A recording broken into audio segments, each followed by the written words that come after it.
భారత reserve bank 26వ గవర్నర్గా సంజయ్ మల్హోత్రా 2024వ సంవత్సరం డిసెంబర్ 11 రోజున ఇతడు పదవిని చేపట్టాడు. భారత రిజర్వ్ బ్యాంక్ 1935వ సంవత్సరం ఏప్రిల్ నెల 1 రోజున ఏర్పాటు చేయబడింది. భారత రిజర్వ్ బ్యాంక్ యొక్క గవర్నర్గా ఎన్నికైన మొదటి భారతీయుడు సిడి దేశ్ముఖ్. రిజర్వ్ బ్యాంక్ గవర్నర్గా అతి తక్కువ కాలం పనిచేసిన వ్యక్తి అమితల్ ఘోష్, కేవలం 20 రోజులు మాత్రమే. రిజర్వ్ బ్యాంక్ యొక్క గవర్నర్గా అధిక కాలము పనిచేసిన వ్యక్తి సర్ బెనగల్ రామారావు.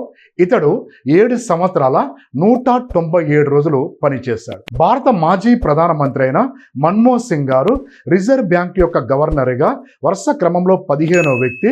ఇతడు 1982 నుంచి 85 వరకు పనిచేశాడు. రిజర్వ్ బ్యాంక్ గవర్నర్ పదవి కాలము 3 సంవత్సరాలు.